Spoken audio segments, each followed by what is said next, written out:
네, 여러분 만나서 반갑습니다. 삼성 SDS에서 생성형 AI 컨설팅 담당하는 박용현 프로입니다. 네, 오늘 첫 번째 세션의 주제는 생성형 AI 시대와 공공기관의 준비로 준비했고요. 우선 AI 현재와 또 미래에 대해서 알아보고 이러한 AI 미래를 대비하는 저희 SDS의 생성형 AI 솔루션에 대해서 소개해드리고 마지막으로 오늘 찾아주신 공공 분야에서 갖고 계시는 고민들 또 준비해야 될 사항들에 대해서 이야기 나눠보려고 합니다. 우선 첫 번째 세션인 만큼 조금 편안한 분위기에서 시작하기 위해서 제가 간단한 퀴즈를 2개 정도 준비했습니다. 저희가 AI의 현재를 좀 알아보기 위해서 이미지 생성형 도구를 통해서 그림을 간단히 그려봤는데요. 여러분들께서는 그림을 보시고 어떤 문장을 넣어서 이 그림을 생성했는지 맞춰주시면 됩니다. 이 정답을 아시는 분께서는 손을 들고 정답을 외쳐주시고요. 저희가 즉석에서 스타벅스 기프트 카드를 드리니까 적극적으로 참여해 주시면 감사하겠습니다. 자, 그럼 첫 번째 그림 보여드리도록 하겠습니다. 네, 정답 아시는 분께서는 힌트를 보시고 자, 손을 들고 정답을 말씀해 주시면 됩니다. 이거 굉장히 말씀해 주시죠. 중간에. 네. 네, 정답입니다. 케이크를 만들고 있는 해리포터. 네. 다들 제가 보기에는 머릿속에 정답을 알고 계셨는데 조금 부끄러우셔서 손 안 드신 것 같아요. 네, 두 번째 저희가 한 문제 더 준비했거든요. 그래서 적극적으로 좀 빠르게 손을 들어주시면 좋을 것 같습니다. 준비되셨나요? 네. 네. 살짝 어려울 수 있는데요. 네, 뒤에 분. 네, 정답입니다. 한 번에 맞춰주셨어요. 네. 간혹가다 클럽이라고 하시는 분들도 있더라고요. 네. 뭐 사람에 따라서는 네, 클럽이 될 수도 있고 뭐 그럴 수도 있는데 자, 이처럼 우리가 그 간단한 이 문장을 갖고 이미지를 생성하는 거 이 몇 년 전에는 사실 상상하기 어려운 부분이었죠. 하지만 저도 그렇고 누구나 쉽게 이러한 문장을 통해서 고품질의 이미지를 생성할 수 있습니다. 이러한 부분은 AI의 명백한 현재이죠. 제가 이어서 간단한 영상을 보여드릴 건데요.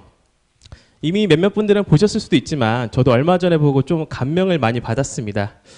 영상을 보시면서 이러한 모습이 AI 현재인지 혹은 미래인지 한번 생각해 주시면 좋을 것 같습니다.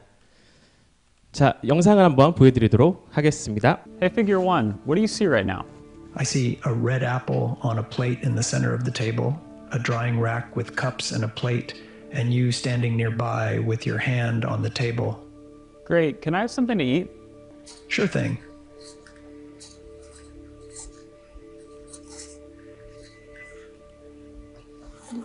Great. Can you explain why you did what you just did while you pick up this trash? On it. So I gave you the apple because it's the only edible item I could provide you with from the table. 네, 영상 잘 보셨나요? 그 영상을 보시면 사람이 먹을 것을 달라고 하자 로봇이 테이블 위에 있는 사과를 집어서 건네주었죠. 영상 뒷부분에 보시면 이 로봇이 쓰레기도 치워주고 또 접시도 정리해주고 또 나아가서는 커피 머신에서 커피까지 내려줍니다. 여러분은 이러한 모습을 보시고 AI 현재라고 생각하시나요? 혹은 미래라고 생각하시나요? 네, 기프트 카드를 안 드리니까 답변들이 없으신 것 같아요. 저는 이 모습이 AI에 가까운 미래라고 생각합니다. 실제로 피규어 AI라고 하는 그런 스타트업이 오픈 AI와 협력해서 만든 로봇이고요. 얼마 전 1월 달에는 BMW와 협약을 맺고 조만간 BMW 생산 공장에 투입될 예정이라고 합니다. 자, 이뿐만이 아니죠.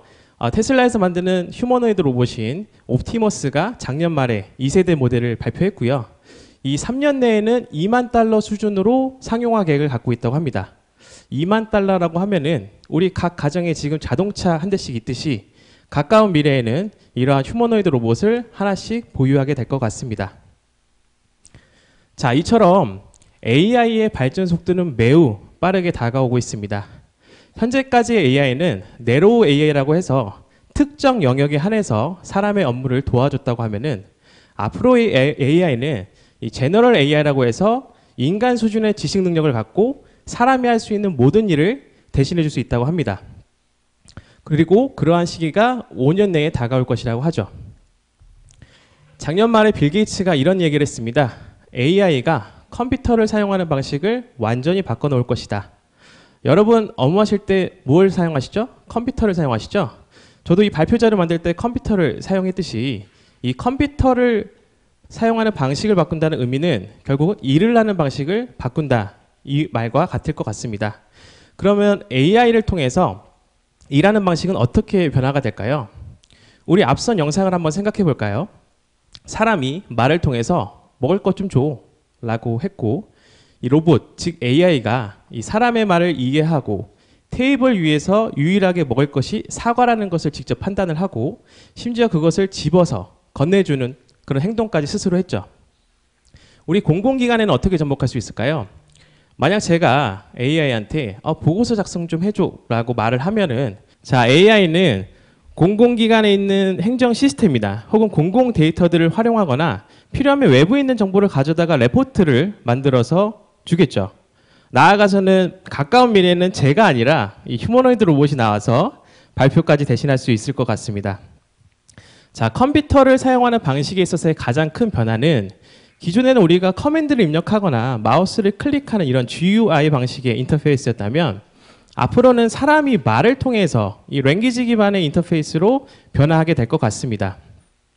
자, 그렇다면 AI가 이렇게 일하는 방식을 변하는데 우리 공공 분야의 업무는 어떻게 변할까 생각을 해보면 방식은 동일할 것 같습니다. 사람 혹은 기관에 있는 임직원이 간단하게 질의하거나 지시를 하면 기관에 있는 생성형 AI 플랫폼을 통해서 초지능을 바탕으로 기관 내 행정 시스템 혹은 공공 데이터를 활용하거나 필요하면 외부에 있는 데이터를 가져다가 학습을 하겠죠.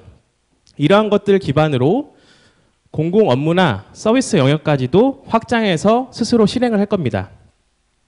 우리 행정 업무를 하는 데 있어서의 자료 검색, 보고서 작성과 같이 이런 부분을 도와줌으로써 행정 업무의 생산성을 높일 수도 있고요. 또 복지 영역에서는 보다 서비스의 그 영역을 확장해 나갈 수도 있고요. 마지막으로 대민 영역에 있어서도 보다 똑똑한 생성형 AI가 민원 대응을 대신할 수도 있는 그러한 시대가 가까운 미래는 올 것이라고 생각을 합니다. 앞서서 제가 AI 미래 그리고 공공 분야 업무 방식의 미래에 대해서 설명을 드렸는데요. 이 부분이 저희 STS가 생각하는 AI 그리고 공공 영역에서의 생성형 AI를 결합한 미래의 모습입니다. 다들 공감하시나요? 네, 감사합니다. 그래도 대답을 좀 해주셔서 감사합니다. 자, 그렇다면 이러한 미래에 대비하기 위해서 저희 STS는 어떠한 생성형 AI 솔루션을 제공해 드리는지 이 말뿐만이 아니라 실제 라이브 데모를 통해서 소개해 드리려고 합니다. 우선 저희 STS는 엔터프라이즈 생성형 AI 플랫폼과 솔루션을 제공해 드리고요. 이것을 동작하기 위한 AI 클라우드 인프라 서비스 그리고 AI에 대한 컨설팅, 구축, 운영 전반의 AI 매니지드 서비스까지도 제공을 해드립니다. 오늘 이 세션에서는 저희 생성형 AI 플랫폼과 솔루션 중에 우리 공공 업무를 하는 데 있어서 가장 많은 임직원이 가장 많은 시간을 사용하는 메일, 메신저, 미팅, 파일 드라이브에 생성형 AI를 접목한 브리티 코파일럿을 먼저 소개해 드릴 것이고요. 두 번째로는 저희 엔터프라이즈 생성형 AI 플랫폼인 패브릭스를 통해서 앞서 말씀드린 이러한 초지능과 초연결이 어떻게 동작을 해서 서비스 영역까지도 확장이 되는지 저희가 라이브 데모를 통해서 보여드리도록 하겠습니다. 그럼 먼저 IW 사업팀의 정유선 프로님께서 브리티 코파일럿 데모를 보여드리도록 하겠습니다. 저는 협업 솔루션 브리티웍스와 만난 생성형 AI 브리티 코파일럿에 대해서 라이브 데모와 함께 소개를 진행하도록 하겠습니다. 브리티 코파일럿은 브리티웍스라는 협업 솔루션을 중심으로 제공되는 생성형 AI 서비스이기 때문에 먼저 브리티웍스에 대해서 설명을 드리도록 하겠습니다. 브리티웍스는 86개사의 50만 명의 임직원이 지금 이 순간에도 업무 필수 시스템으로 사용을 하고 있는 솔루션이고요. 지금 보고 계시는 이 장표의 숫자들은 한 달에 발생하는 숫자들입니다.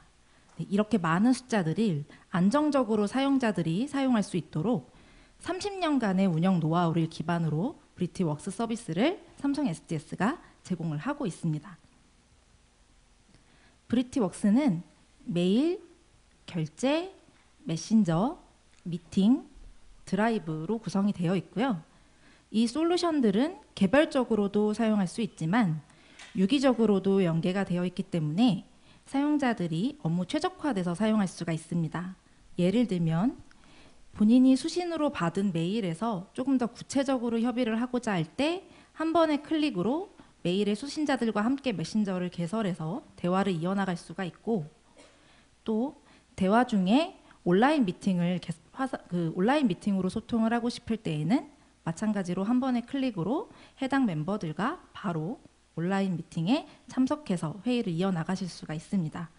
이렇게 본인의 업무 상황에 맞게 심리스한 사용성을 저희가 제공을 해드림으로써 임직원들의 업무 몰입도가 향상이 되고 이로써 업무 효율화를 향상시킬 수 있도록 STS가 제공을 드리고 있습니다. 네, 그렇다면 브리티 코파일럿은 무엇일까요? 네, 코파일럿이라는 부조종사라는 뜻처럼 브리티 코파일럿은 앞서 설명드렸던 브리티 웍스를 지원하는 생성형 AI 서비스인데요. 메일, 메신저, 미팅, 드라이브에 각각 브리티 코파일럿이 적용이 됨으로써 임직원들은 본인이 기존에도 업무에 최적화돼서 사용하고 있던 이 브리티 웍스를 브리티 코파일럿의 도움을 받아 더 똑똑하게 업무를 하실 수가 있게 됩니다. 즉, 브리티 코파일럿은 기업의 일하는 방식을 완전히 새롭게 바꾸는 기업 맞춤형 생성형 AI 서비스입니다. 네, 그럼 지금부터 바로 라이브 데모를 보여드릴 텐데요. 오늘 라이브 데모의 주제는 브리티 코파일럿을 활용한 보고서 작성입니다. 데모의 순서는 미팅, 메신저, 메일, 드라이브 순으로 보고서 작성을 마치는 시나리오이고요. 지금 먼저 여러분께서는 저와 함께 미팅에 참여한 걸 보실 수가 있으실 겁니다. 제가 얘기하고 있는 이 대화가 실시간으로 자막화돼서 중앙 하단에 보여지는 것을 확인을 하실 수가 있죠. 이렇게 실시간으로도 자막을 보실 수가 있고, 제가 조금 회의에 늦게 참여를 했다면 앞에 회의 내용을 옆 사람이나 주변 사람에게 물어보실 것이 아니라 저희가 제공드리는 이 자막 스크립트를 통해서 앞선 내용을 개별적으로 확인을 하실 수가 있습니다. 그리고 회의 참석자 중에 외국인이 있거나 한국어가 서툰 인력이 있을 경우에는 해당 언어를 일일이 공부하실 필요가 없고요.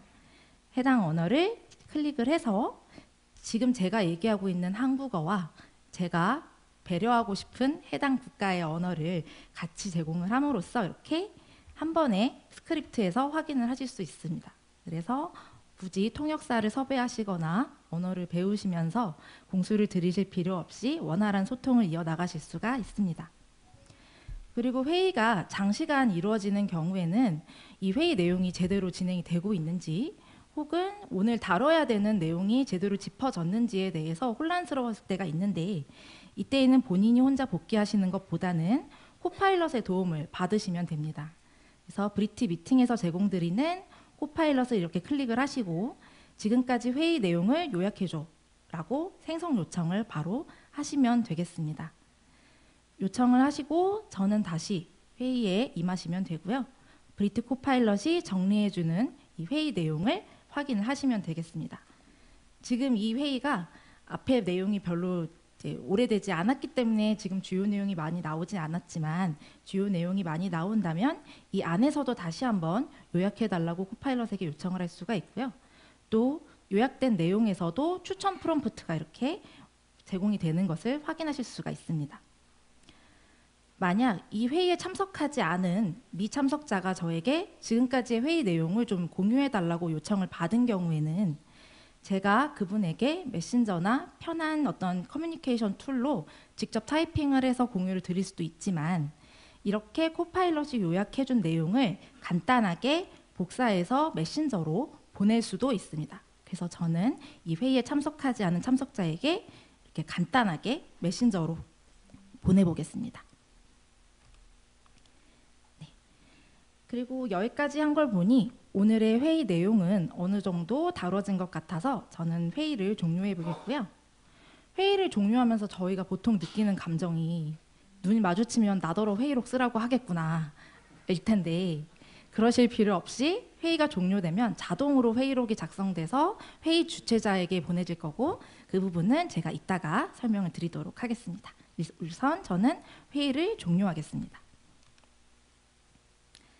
네, 회의를 종료하고 보니 제가 아까 회의 내용을 메신저로 공유했던 내용이 이렇게 바로 보여지게 되고요. 제가 회의를 하는 도중에 제가 포함된 새로운 대화방이 이렇게 대화가 이루어진 걸 확인을 할 수가 있는데 그 방을 한번 열어보겠습니다.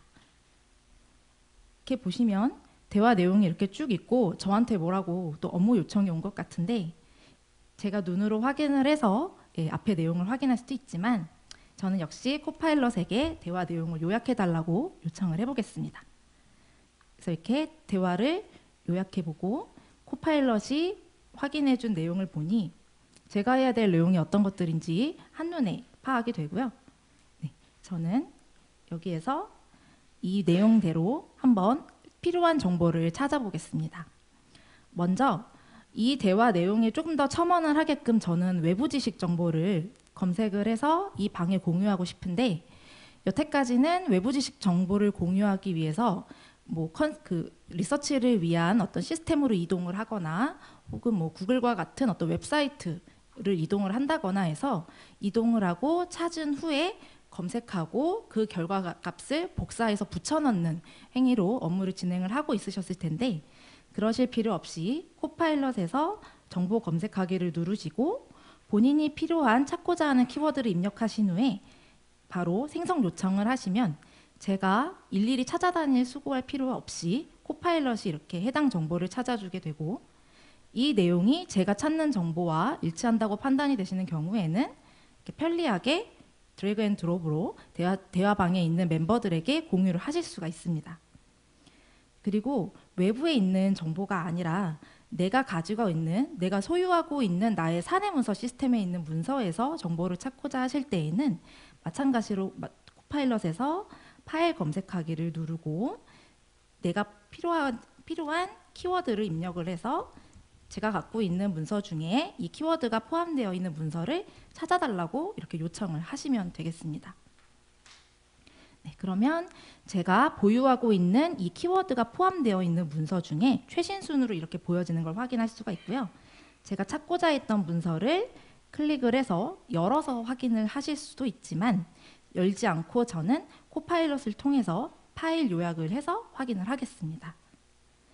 파일을 요약하고 이렇게 코파일럿이 보내준 내용을 확인을 해서 이 내용을 아까와 마찬가지로 멤버들에게 공유를 하실 수도 있고 저는 아까 요청을 받은 메일 보고하라는 내용 때문에 이 내용을 기반으로 해서 메일 보고를 하러 대화를 닫고 메일 창으로 넘어가 보도록 하겠습니다. 그래서 이 내용을 제가 간단하게 복사를 하고 메신저 창은 닫겠습니다. 네, 지금 보시는 창은 저희 브리티웍스의 메일을 작성하는 창이고 저는 여기에 아까 작성했던 그 코파일럿이 요약해준 내용을 기반으로 해서 메일 보고 업무 보고 메일을 작성을 해보고자 합니다. 제가 일일이 타이핑을 해서 본문에다가 작성을 해도 되지만 저는 그룹장님이 매우 어렵고 그룹장님의 기대치에 언제나 부응하고 싶기 때문에 코파일럿의 도움을 좀 받아보도록 하겠습니다. 그래서 메일 쓰기 코파일럿을 누르고 아까 복사했던 내용을 붙여놓고 이대로 업무 보고 메일 요청을 해도 되지만 조금 더 제가 누구인지 구체적으로 코파일럿에게 알려주면서 제 입맛에 맞는 결과값을 유도를 해보도록 하겠습니다. 나는 기획과 정유선 프로고 우리 그룹장님께 아래 내용으로 업무 보고하는 메일을 써줘 라고 구체적으로 코파일럿에게 요청을 했습니다. 그러면 코파일럿이 저보다 맞춤법도 잘 해서 이렇게 보고 문장을 작성을 해주었고요. 전 더 이것보다 있어 보이게 쓰고 싶다라고 하실 때에는 길이도 늘려보고 조금 더 정중하게도 표현을 바꿔보고 해서 다시 한번 생성 요청을 하실 수도 있습니다. 그래서 역시 코파일럿이 열의를 하고 저는 앞에 내용과 뒤에 내용 중에 어떤 게 더 제가 스마트하게 일해 보이는지를 확인을 해보고 그 내용을 본문에 추가해서 바로 저희 그룹장님께 발송을 하면 이제 메일 보고까지 완료가 되었습니다. 제가 이렇게 메일 보고를 하는 동안에 아까 그 온라인 미팅을 했던 회의록이 자동으로 이렇게 작성이 돼서 저에게 전달이 되었고, 이 내용을 한번 확인을 해보겠습니다. 이렇게 보니 회의 제목과 함께 회의 일시, 참석자, 주요 내용 등이 이렇게 표시가 되어 있고요. 지금은 이 내용이 많지는 않지만 내용이 많아서 제가 조금 더 요약 정리를 해서 보고 싶다 할 때에는 회의록으로 이동을 해서 확인을 하실 수가 있는데요. 이때에는 회의 요약 코파일럿을 통해서 특정 사람의 발언을 중심으로 내용을 확인하실 수도 있고, 그다음에 참석자별로 어떤 내용을 했는지 참석자별 주요 발언 내용을 작성한 결과를 확인하실 수도 있습니다. 그리고 전체를 요약하거나 주제별로 요약하거나 혹은 액션 아이템을 뽑아달라고 요청을 하실 수도 있겠습니다. 그리고 이렇게 간결하게 정리된 주요 내용만으로는 회의 내용이 제대로 이해되지 않으실 때에는 대화 기록을 통해서 전체의 대화 흐름을 확인하시고 이 대화 내용이 나오게 된 배경과 이유를 확인하시면 되겠습니다. 그럼 저는 회의록까지 이렇게 확인을 했고 다시 저의 받은 메일함으로 한번 넘어가 보겠습니다. 저의 받은 메일함을 보니 저에게 업무 요청이 왔네요. 열어보고 싶지 않지만 저는 오늘 내 업무를 끝내기 위해서 바로 열어보고요. 지금 보니 저에게 초안을 작성해서 보낼 테니 그룹장님께 보고를 위해서 검토해달라는 내용인 것 같습니다. 그래서 저는 바로 이 파일을 열어서 확인을 해보겠습니다. 파일을 열어서 확인해 보니 저희가 협의했던 내용대로 내용은 보고서 내에 다 반영이 되어 있는 것 같은데, 이 내용은 너무 줄글로 되어 있어서 저희 부서에서 요구하는 표준 템플릿으로 작성이 되어 있지는 않은 것으로 보입니다. 그래서 저는 이 내용을 저희 부서의 보고서 형식으로 바꿔보도록 하겠습니다. 제가 바꿔도 잘하겠지만 저는 코파일럿을 통해서 조금 더 빠르고 효율적으로 바꿔보도록 하겠습니다. 그래서 코파일럿에게 문서 서식 변환 버튼을 누르고 수정해달라고 생성 요청을 해보겠습니다. 그렇게 되면 사전에 코파일럿에 등록된 협의되어 있는 그 포맷 형태로 이렇게 아까의 그 줄글의 내용이 보고서 형태로 바뀌는 것을 실시간으로 확인을 하실 수가 있습니다. 이렇게 되면 저희가 보통 보고서 작성을 할 때에 보고서 내용도 중요하지만 자간이 틀어졌는지, 혹시 맞춤법이 틀린 게 있는지, 혹시 뭐 틀어져 있는 내용이 있는지, 이런 부분들에 대해서도 상당히 많은 공수를 들여서 보고서를 다듬는 과정이 필요한데요. 이러한 과정들을 상당히 제거하실 수가 있습니다. 저는 코파일럿이 변환해준 이 보고서를 제대로 흐름이 맞게 표현이 되어 있는지 한번 확인을 하면 되는 거고요. 확인을 하다가 이렇게 많은 숫자가 줄글로 표시되어 있는 경우에는 표로 바꿔보는 게 더 직관적이기 때문에 표로 바꿔보도록 하겠습니다. 마찬가지로 코파일럿의 표 생성을 이용을 해서 바꿔보도록 하겠습니다. 이렇게 이 숫자들의 정보를 가지고 코파일럿이 해석한 표를 오른쪽에 나타내 주는 걸 보실 수가 있고요. 제가 의도한 바와 코파일럿이 결과를 준 바가 같다면 간단하게 본문에 표를 추가해서 이렇게 바꾸실 수가 있습니다.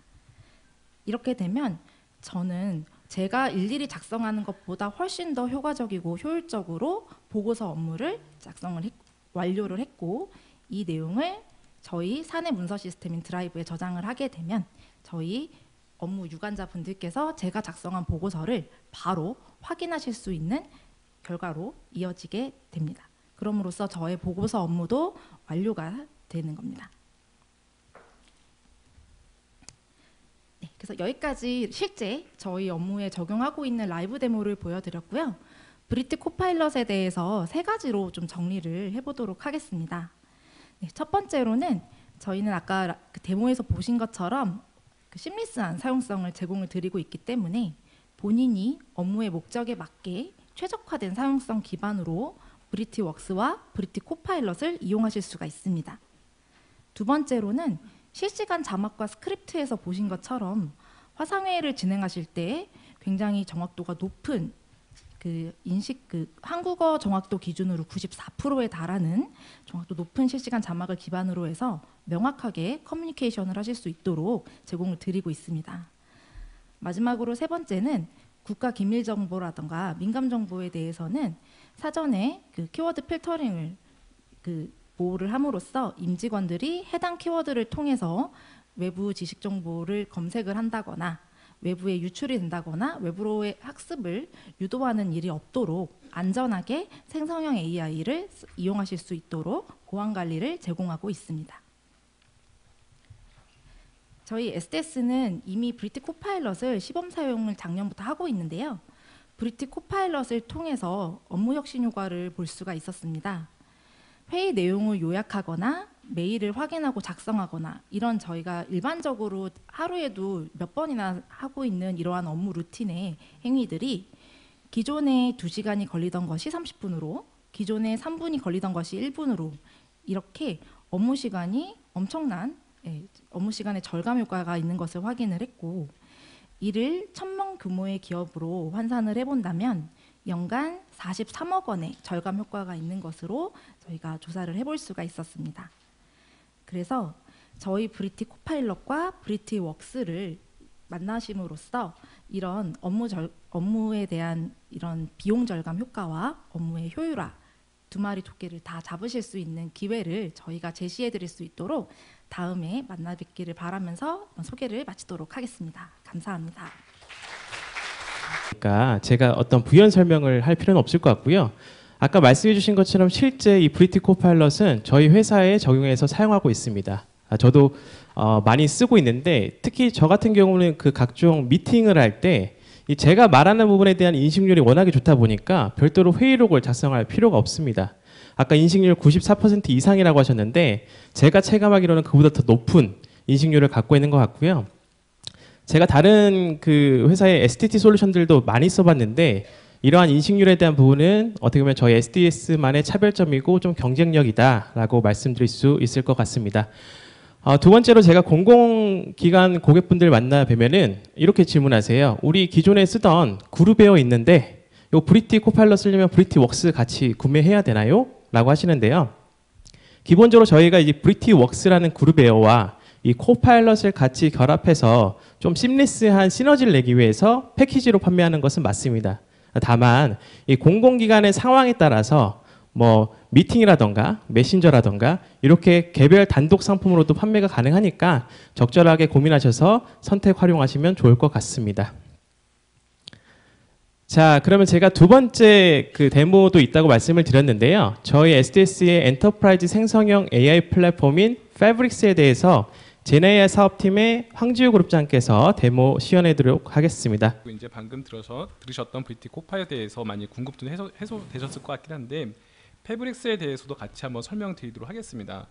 패브릭스는 기본적으로 챗 포탈하고 어시스턴트 포탈이 구성되어 있다고 보시면 될 것 같고 챗 포탈은 흔히 오픈 AI에서 나오는 챗 GPT와 같은 포탈이라고 보시면 될 것 같습니다. 해당 기능 내에서 챗이라든가 프롬프트 매니지먼트 혹은 지식 카탈로그 같은 기능을 제공하고 있고 단지 이 포탈 내에서만 사용하는 것뿐만 아니라 유즈 케이스 혹은 코파일럿 같은 기업 내에서 보유하고 있는 지식 자산이라든가 시스템 등에서 추가적으로 확대 적용하고 싶은 니즈가 충분히 있을 것입니다. 그러기 위해서 플랫폼까지 서비스를 제공해주고 있습니다. 커뮤니티 서치라든가 학습이라든가 서빙 등 여러 가지 기술적인 것들을 플랫폼으로 제공함으로써 기업 내에서 다양하게 확산하고 더 잘 활용할 수 있게끔 기능들을 제공해 주다라고 보시면 될 것 같습니다. 그래서 오늘 여러 가지 기능 중에서 다 소개시켜 드릴 수는 없을 것 같고 챗 포탈과 유즈 케이스에 대해서 좀 더 구체적으로 설명드리도록 하겠습니다. 데모의 순서는 제가 레그 쪽 자동화하는 부분, 대용량 파일 용량, 그리고 프롬프트 엔지니어링 쪽 부분과 코파일럿 영역을 나눠서 설명드리고자 합니다. 레그 쪽은 기존에는 수작업하는 부분이 상당히 많이 들었습니다. 뭐 데이터 전처리, 청킹하는 기술, 그리고 임베딩하는 기술, 벡터라이즈하는 기술 때문에 실제적으로 저희가 이번에 말고 예전에 데모를 갔을 경우에는 준비하는데도 며칠이 걸리고 몇 사람이 같이 작업을 해서 데모를 보여드렸던 기억이 있습니다. 근데 제가 이걸 자료를 준비를 어제 새벽에 했습니다. 이 새벽에 다운을 받아가지고 올리고 난 다음에 해당하는 파일들을 만들 수가 있었습니다. 오늘 보실 것들은 23년도 위원회 분석 자료, 정보 공개된 법규, 최신 논문, 그리고 업무 문서 요약 등과 같은 레그 관련된 데이터들이 어떻게 바로 변환돼서 질의하고 검색할 수 있는지 보여드릴 예정이고, 대용량 파일 같은 경우에는 업무 문서 요약과 번역이 자동화되는 부분을 확인할 수가 있을 것입니다. 그리고 요약뿐만 아니라 프롬프팅을 이용해 가지고 조금 더 LLM을 잘 활용할 수 있는 방법에 대한 가이드를 드릴 예정이고, 아까 전에 잠깐 말씀드렸던 것처럼 포탈 내외뿐만 아니라 외부 그 사내 시스템 혹은 자기 갖고 있는 외부 시스템에서도 어떻게 유즈 케이스를 좀 활용할 수 있는지 이 부분은 간단하게 보여드리도록 하겠습니다. 설명이 너무 길어지면 재미가 없을 터이니 바로 데모 화면으로 들어가도록 하겠습니다. 보시는 화면이 패브릭스 포탈 화면이라 보시면 될 것 같습니다. 책 포탈 화면, 아마 익숙한 화면일 것이라고 생각이 듭니다. 포탈에다가 제가 한번 질의를 보내보도록 하겠습니다. 간단하게 오늘 AI 세미나 행사에서 사용하는 한 줄 인사만 부탁해 하니까 잘 만들고 아마 여러 가지 문장들을 잘 만들 것이라고 아마 다 예측하고 계실 것 같습니다. 근데 이제 단순히 저희가 이런 것뿐만 아니라 회사 내에서 기업 내에서 사용할 수 있는 부분이 더 궁금하고, 실제적으로 관련된 내가 업무 관련된 질의에 대한 답변을 받는다거나, 혹은 공공기관이기 때문에 민원인들이 많을 텐데 민원인들이 이런 질문에 답을 또 어떻게 받을 수 있을까라는 궁금증을 많이 가지고 있을 것입니다. 그래서 제가 한번 24년도 매뉴얼에 나와 있는 시청 본관 설계 도면 공개해도 되라는 걸 한번 달려보도록 하겠습니다. 아마도 그 담당 주문관 분들이나 이런 분들께서는 업무 매뉴얼이 매번 갱신되기 때문에 갱신될 때마다 매뉴얼을 확인하고 찾아봐야 되는 일들이 있을 것입니다. 근데 아쉽게도 LLM 모델에서는 22년도까지에 대한 학습만 되어 있다고 표시가 되어 있습니다. 담당자들께서는 아마 이런 매뉴얼을 아마 가지고 있을 것 같습니다. 이 4년도에 대한 수백 페이지짜리 매뉴얼을 확인하거나 컨트롤 F를 찾기를 하셔야 되는데, 이것들을 모두 읽거나 찾아보기는 상당히 어려울 겁니다. 혹은 이거를 모델에다 학습시키기에는 비용과 시간이 많이 들 것이라 생각이 듭니다. 하지만 간단한 방법을 제가 제안해 드리도록 하겠습니다. 제시 카탈로그에 있는 부분을 통해서 문서를 올리게 되면 방금 아까 전에 말씀드렸던 레그 자동화를 통해서 이 부분은 대화를 이어나갈 수 있게 하는 부분이 있습니다. 간단하게 카탈로그 등록이라는 부분을 통해서 해당하는 문서를 선택해서 반영을 업로드를 하게 되면은 해당 부분이 1분 내에 반영이 돼 가지고 바로 질의를 활용할 수 있게 됩니다. 예를 들어서 제가 제목과 상세 설명을 넣고 다음 버튼을 누르게 되면은 첨부 파일이 올라가게 됩니다. 제가 방금 선택했던 첨부 파일을 올리게 되면은 1분 내에 레그라는 프로세스가 자동화되어서 반영이 됩니다. 하지만 오늘은 1분이나 시간도 좀 아깝기 때문에 제가 미리 올려놓은 걸로 확인해 보도록 하겠습니다.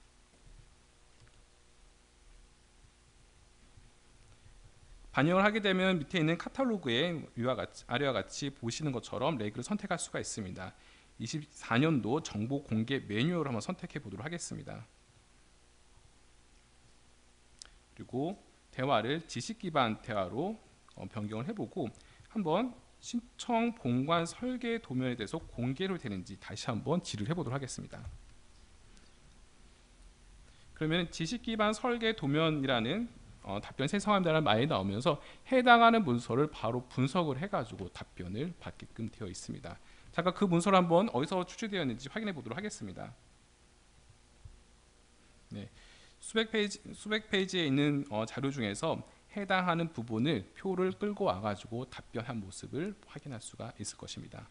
또 밑에 보니까 서울시 시청 화생방에 대한 평면도 단면도에 대한 부분을 질의가 되는데 한번 이 부분도 제가 미리 만들어 놓은 스크립트 해가지고 질의를 해보도록 하겠습니다.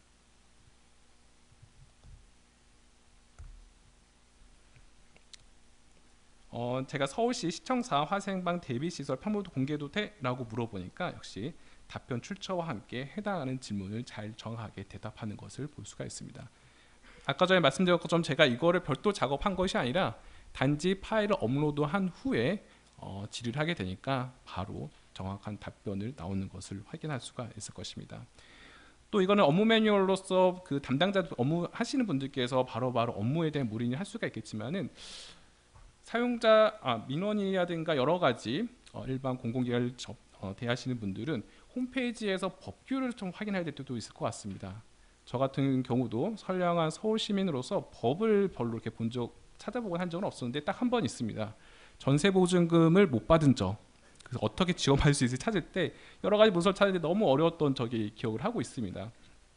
그래서 공개 청구에 있는 법률들을 리스트업을 쭉 보니까 5개, 6개에 대한 부분이 있습니다. 해당한 걸 클릭하게 보면은 이와 같이 법률에 대한 부분들이 상당히 자세히 나와 있고 제가 찾아볼 때 어떤 것들을 찾아봐야 할지 모를 때가 상당히 좀 많이 있습니다. 모든 걸 다 찾기에도 시간이 어려운 부분이 있었습니다.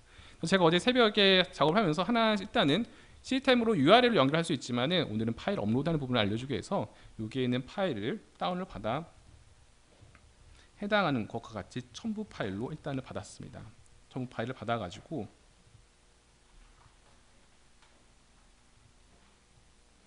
아까 보여줬던 지식 카탈로그에 있는 화면에 들어와서 정보 공개 법규라는 제목과 설명을 넣고 관련되어 있는 첨부 파일 6개를 업로드했습니다. 실은 이거는 업로드는 방금 시작하기 전에 업로드를 하였습니다. 그만큼 저희가 작업 없이 문서를 업로드하게 되면은 바로 레그가 자동화돼서 자동화돼서 업로드해서 바로 질의와 답변을 생성할 수가 있습니다. 이 해당 법규에 나와 있는 부분 중에 제가 질의를 한번 생성해 보도록 하겠습니다.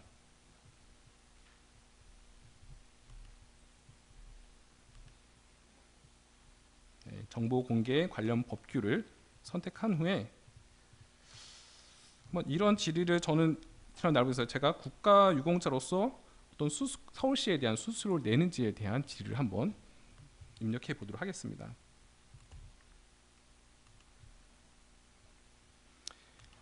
그럼 마찬가지로 죄송합니다. 잠깐 제가 로그인이 좀 잘못됐을 수 있을 것 같습니다.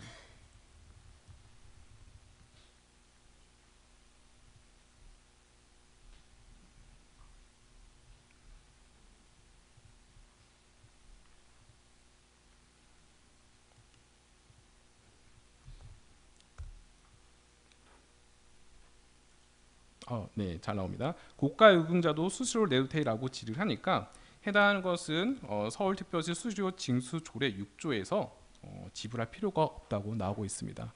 한번 확인해 보도록 하겠습니다.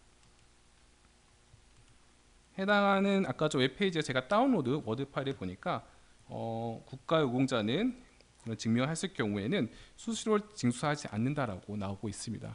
아마 제가 찾아봤을 때 어드 문서를 다 찾아보거나 혹은 또 읽어보고 정확하게 찾아야 되는데 해당하는 패브릭스에서는 이거를 간단하게 사람이 쉽게 읽을 수 있게끔 표현해주고 있는 것을 확인해 줄 수가 있을 것입니다. 그리고 요즘에는 전자화폐로 수수료를 내는지도 좀 궁금한 부분이 많이 있을 것 같습니다. 어느 기관에서는 전자화폐도 낼 수도 있고 전자화폐로 내지 않아야 될 수도 있는데 제가 한번 전자화폐로 수수료를 내도 되는지 한번 질의를 해보도록 하겠습니다. 네, 마찬가지로 수수료는 전자화폐로 지불이 가능하고 이게 대한 답변 출처도 어디에 있는지 나오게 됩니다. 이게 만약 제가 LLM 모델 학습 때문에 비슷한 답변을 받을 수가 있겠지만은 이런 답변 출처가 없기 때문에 어디서 나왔는지 확인할 수가 없는데 방금 보여드렸던 기능을 이용하게 되면은 정확한 답변과 더불어 답변 출처를 정확히 알 수 있는 부분이 있습니다. 그래서 저희는 의심이 많은 사람들이니까 한번 워드문서에서 해당하는 페이지에서 실제적으로 그 부분이 있는지 다시 한번 확인해 보도록 하겠습니다. 네, 보시는 같이 수수료는 전자화폐로 납부할 수 있다라는 부분을 저희가 확인할 수가 있을 것입니다. 방금 말씀드렸던 것처럼 그 매뉴얼이든가 법률에 대해서 좀 보여드렸는데 표 형식으로도 좀 어떻게 나오는지 좀 저희가 한번 시연을 더 드리도록 하겠습니다. 해당하는 문서는 23년도 예산안위원회별 분석 자료입니다. 발행은 행정안전위원회에서 나온 부분입니다. 상당히 많은 부분에 대한 수백 페이지짜리 172페이지짜리 문서들이 있습니다. 그래서 내가 찾고 싶은 것은 지능형 서비스 확대 및 운영 사업에 대해서 좀 확인하고 싶은 케이스가 있는데 모든 걸 찾고 그거에 대한 정보를 요약하는 데는 상당히 좀 시간이 걸릴 것으로 보입니다. 제가 간단하게 이것도 마찬가지로 지식 카탈로그를 이용해서 업로드한 후에 제가 질의를 던져 보도록 하겠습니다. 아까 전과 같이 제가 미리 사전에 올려놓은 카탈로그를 선택해서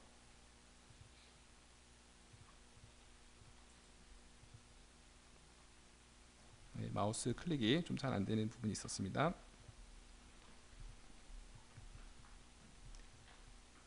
지능형 서비스 확대 및 운영 사업에 대해 알려줘라는 질의를 던져보도록 하겠습니다. 지식 기반 검색으로 답변을 생성해주고 해당 것은 지가24라는 시스템을 구현하는 것을 목표로 합니다 라는 답변을 확인할 수가 있습니다. 저희가 마찬가지로 어디서 답변이 나왔는지 다시 한번 확인해 보도록 하겠습니다. 10페이지쯤 보니 해당하는 지능형 서비스 확대에 대해서 지가24로 구현되어 있다라는 부분들을 저희가 빠르게 확인할 수가 있습니다. 만일에 PDF를 다운받고 저희가 검색을 하고 그걸 문장으로 썼을 경우는 상당한 시간이 걸릴 터인데 저희 간단하게 질을 통해 가지고 해당하는 본문들을 깔끔하게 요약해서 볼 수 있는 부분을 확인할 수가 있을 것입니다. 한 가지 더 한번 질의를 해보도록 하겠습니다. 지능형 서비스 확대 및 운영 사업의 예상 증감을 알려줘 라는 부분을 질의를 하게 되면은 마찬가지 지식 검색 기반으로 답변을 생성하게 되고 예상 증감률은 115.5%라는 답변이 나오고 있습니다. 정확한 답변인지 저희가 역시 궁금합니다.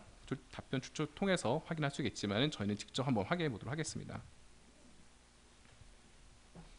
제가 실은 검색을 미리 통해 가지고 어디 있는지 미리 찾아놓긴 했습니다. 그래서 바로 좀 확인해 보면은 지능형 서비스 확대 및 운영에 대해서 증감률이 여기 보시는 증감률이 115.5%라는 것을 확인할 수가 있습니다. 보시는 것처럼 간단한 테이블이라든가 통계 정보들은 패브릭스가 잘 이해하고 답변하는 것을 확인할 수가 있을 것입니다. 마지막으로 저희가 요 문서에 나와 있는 이건 제가 미리 한 문서를 좀 봤던 건데 사상 사건에 따른 희생자에 대한 보상 금액을 표 형식으로 생성해줘라는 것을 한번 질의를 던져보도록 하겠습니다. 아마 보상 금액에 대해서 여러 가지 문장으로 쭉 써져 있을 텐데 표 형식으로 해가지고 어떻게 지급되고 있는지 그런 것들을 표 형식으로 알아보기 쉽게 생성되어 있는 것들을 확인할 수가 있고 거기에 대한 각각에 대한 설명을 구체적으로 확인할 수 있는 부분이 확인할 수가 있을 것입니다. 마찬가지로 이걸 간단히 설명해줘라고 하면 간단히 설명할 터인데 패브릭스가 자동적으로 적당한 길이의 답변을 주고 있는 것을 저희가 볼 수가 있을 것입니다. 저희가 지금 기본적으로 보셨던 것들은 지식 카탈로그를 이용해서 레그라는 기능을 이용한 자동화 기술에 대해서 말씀을 드렸습니다. 제가 말씀드린 것처럼 미리 막 사전에 준비해서 이거 되는지 안 되는지를 했다기보다는 얼마 전에 최근 몇 시간 전에 찾은 자료를 가지고 질의문만 미리 작성해 놓은 걸 놓아서 답변 생성한 것을 확인할 수 있는 것입니다. 그만큼 빠른 시간과 적은 공수로 여러 가지 업무에 활용되는 것을 확인할 수가 있을 것입니다. 또한 이렇게 질의하는 것뿐만 아니라 저희는 대용량 파일에 대한 요약과 그리고 혹은 번역하는 작업들도 많이 필요할 것으로 생각을 하고 저 역시도 그런 작업들에 많이 활용하고 있습니다. 여러 가지 기능들 중에서 파일 요약이라는 부분이 있습니다.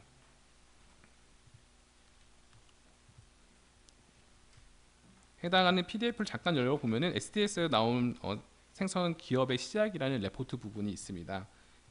그 내용을 잠깐 보시면은 이렇게 나름 적지 않은 길이의 문장들이 되어 있는데 어떻게 요약이 바로 되는지 그리고 영어로 바로 되는지를 확인해 보도록 하겠습니다. 간단하게 요약 대상 파일을 업로드한 다음에 오늘은 짧게 한번 세 문장 내외로 확인해 보고 언어는 영어로 선택해서 확인해 보도록 하겠습니다. 그러면 파일 업로드 후에 해당하는 기능들이 요약이 되고 영어로 번역되는 부분을 확인할 수가 있습니다. 물론 한글로도 확인할 수가 있는 부분이고요. 그래서 방금 말씀드렸던 부분들은 여러 가지 프리빌트 템플릿으로 해가지고 여러 가지 기능들을 미리 사전에 만들어 놓은 것들을 활용할 수 있는 부분이 있습니다.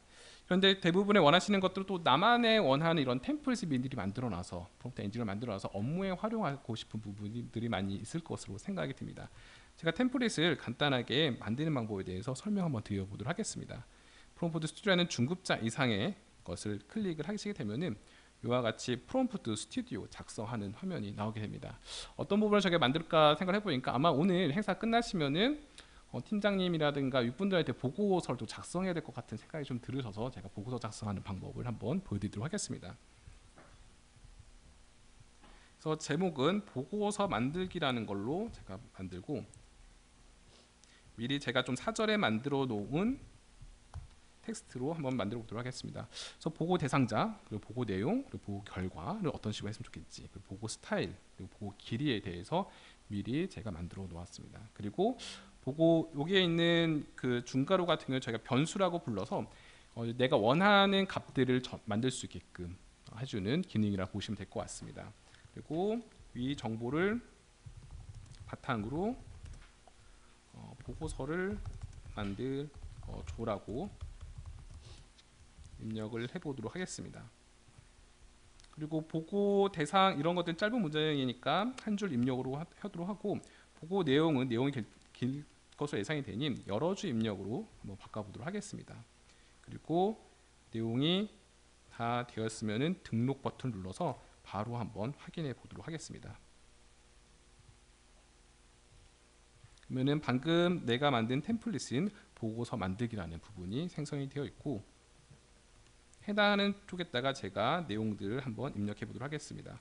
보고 대상 같은 경우는 팀장님일 것으로 생각이 들고, 주제는 오늘 보고 내용과 순서는 제가 메일로 받은 간단한 내용들에 대해서 보고 내용을 적어보도록 하겠습니다.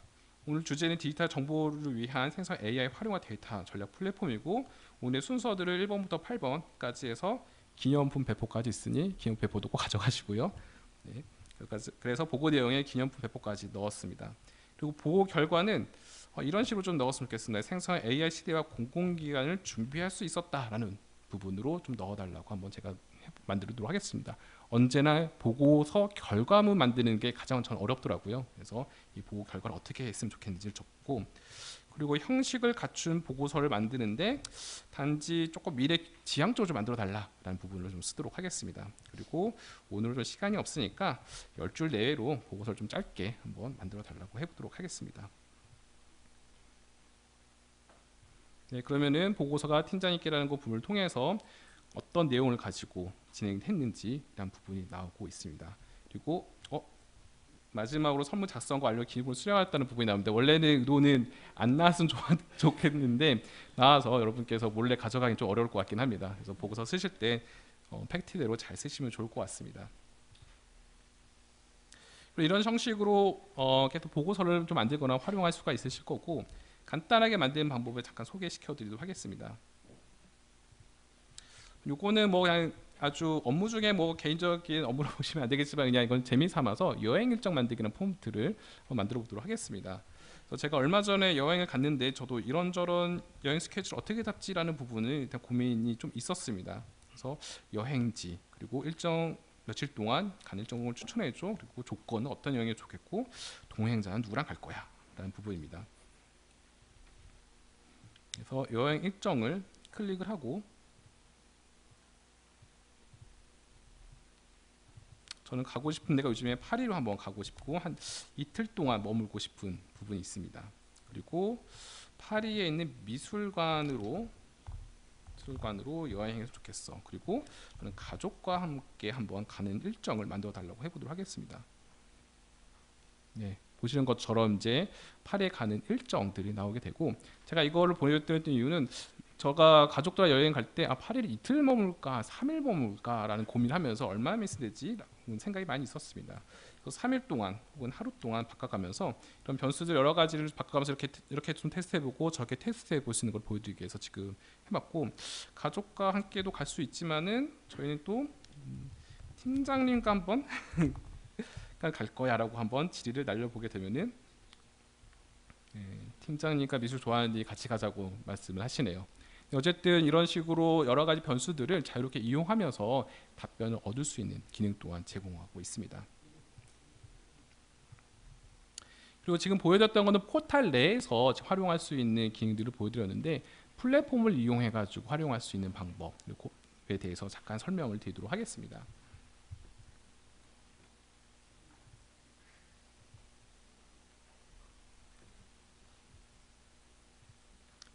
해당하는 기능은 그 브라우저 코파일럿이라는 부분입니다. 그래서 웹사이트에서 해당하는 것들을 열고 웹사이트에 들어가게 되면은 해당하는 기사 요약이라든가 웹사이트의 내용들이 바로 요약되어 있는 부분을 확인할 수가 있습니다. 그리고 요약된 결과를 대화를 통해서 더 추가 질의를 하거나 혹은 바로 해당 웹사이트에서 패브릭스 모델에게 질문을 하고 대답을 받을 수 있는 부분이 있습니다. 그래서 네이버에 있는 기사라든가 혹은 제가 미리 찾아놓은 뉴욕타임즈에 있는 기사를 클릭해서 더 나은 삶 15가지 방법이라는 클릭을 하게 되면은 자동으로 또 해당하는 내용들을 깔끔하게 정리해주는 모습을 확인할 수가 있을 것입니다. 그래서 API라는 것을 이용해 가지고 사내 시스템이라든가 혹은 업무 관련되어 있는 것들과 연결시켜 가지고 해당하는 기능들을 개발하거나 확대할 수가 있을 것입니다. 그리고 저희가 또 실제적으로 또 많이 사용하고 있는 기능 중에 하나가 매일 새벽마다 뉴스를 요약해주는 기능들이 있습니다. 해당하는 플랫폼 자체는 이런 식으로 구성이 되어 있는데 예를 들어서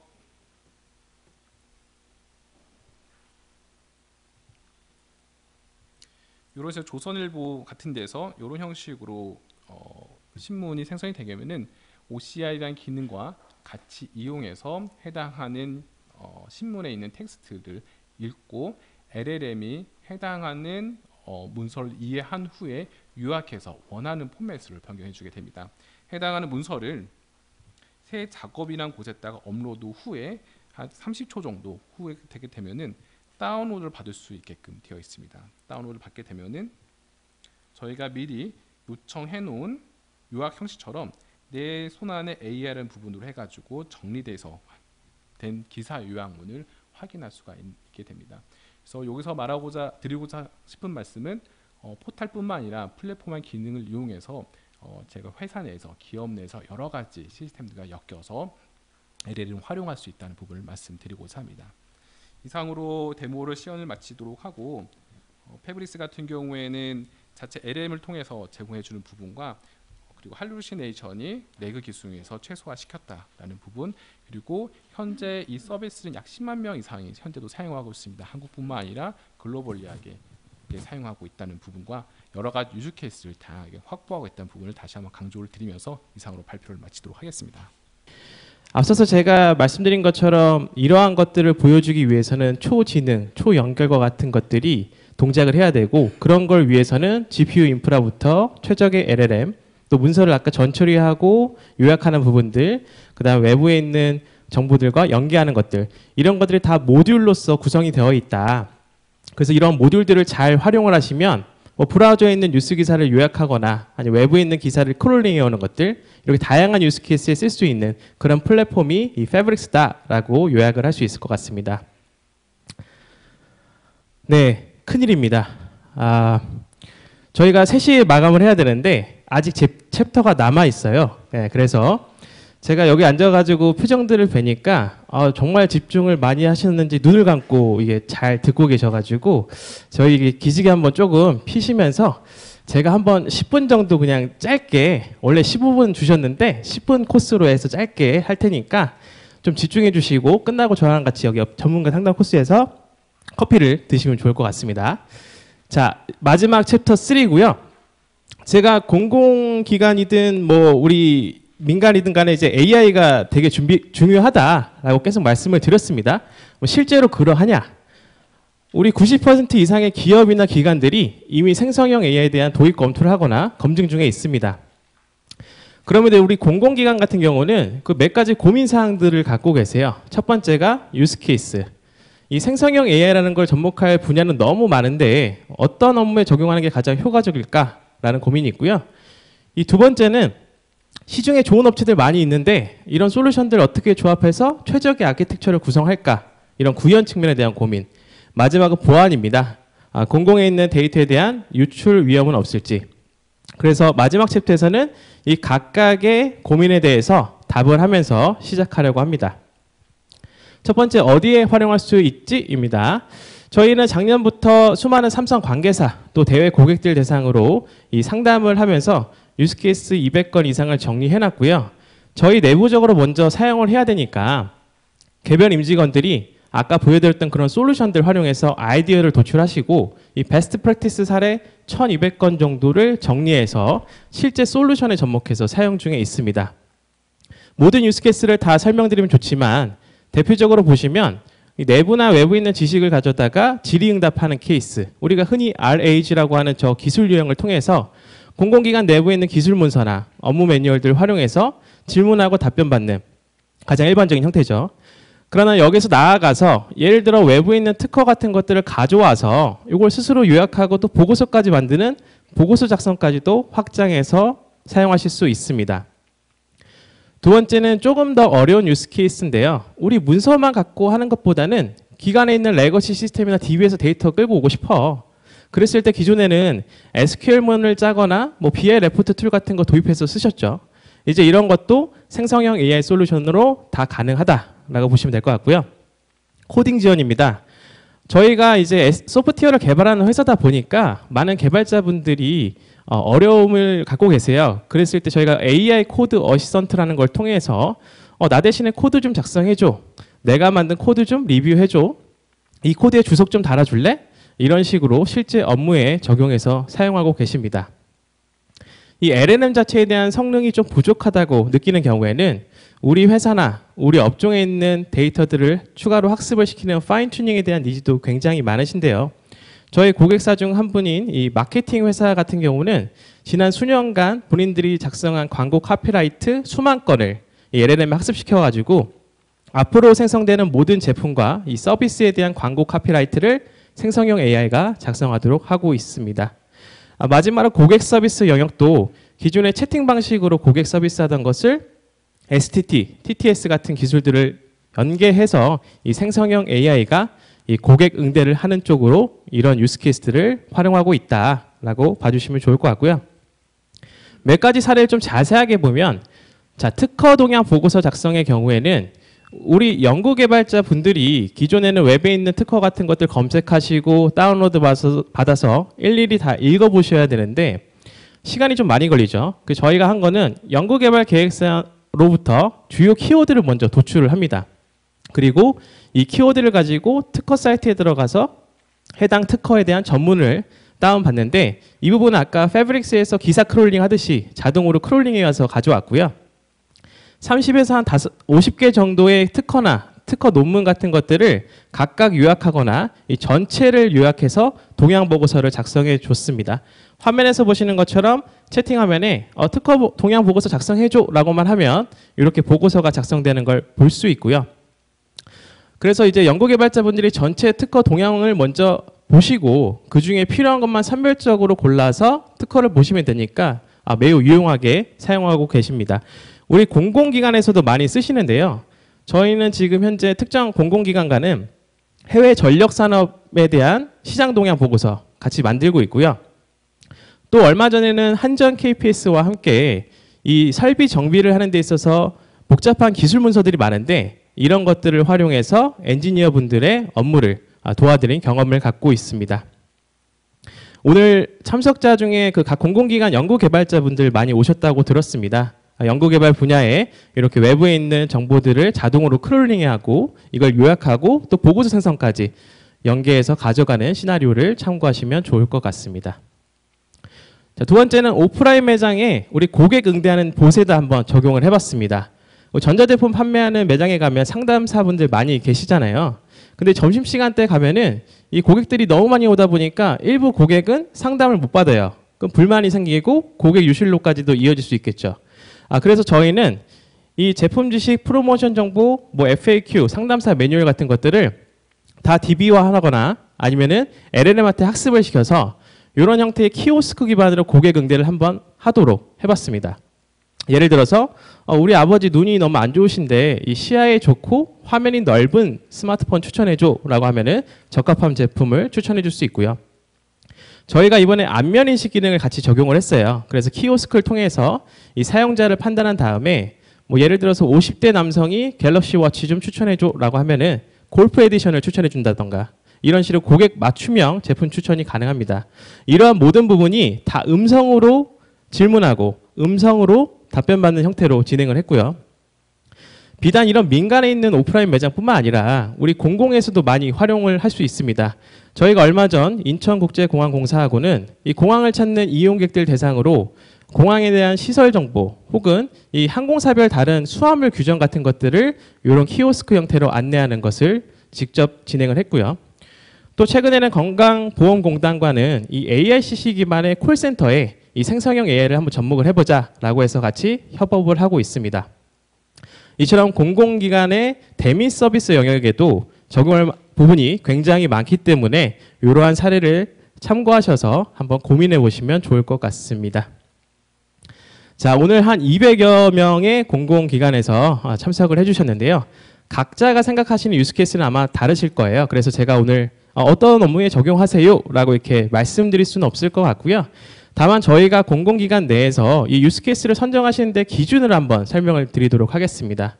생성형 AI 중요하죠. 3년 뒤, 5년 뒤에는 제가 공공기관의 혁신을 이룰 것이라 말씀드렸습니다. 근데 아직은 시작 단계이지 않습니까? 그렇기 때문에 가장 많은 임직원들이 한번 접해보면서 스스로 아이디어도 내고 이 변화관리까지 같이 가져갈 수 있는 측면에서 사용자 수가 많은 업무부터 시작하는 게 좋겠다라고 해서 한 축을 놨고요. 두 번째는 아무래도 정확도에 대한 우려가 있다 보니까 이 업무에 적용하기 쉬운 것부터 시작해서 높은 정확도가 요구되는 것들로 확장해 나가는 이런 축으로 생각하시면 됩니다. 그래서 앞서 보여드린 것처럼 저희 브리티 코파일럿 같은 솔루션을 활용하면 전체 임직원이 소통과 협업 또 사내 지식을 검색하는 데 아주 유용하게 쓸 수 있고요. 고객 서비스, 즉 대미 서비스 영역에서도 이 간단한 질의응답이나 정보를 제공하는 측면에서 시작하고 높은 정확도가 요구되는 민원 대응은 나중에 확대 적용하는 것이 좋을 것 같습니다.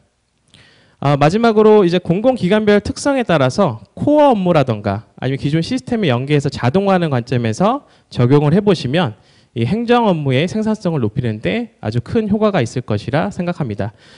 구현 방식에 있어서 혹은 이 유스케이스를 선정하는 데 있어서는 어떻게 보면 조금 쉽고 사용자가 많은 그런 부분부터 시작해서 단계적으로 확장해 나가는 그런 것이 중요하다라고 말씀을 드릴 수 있습니다.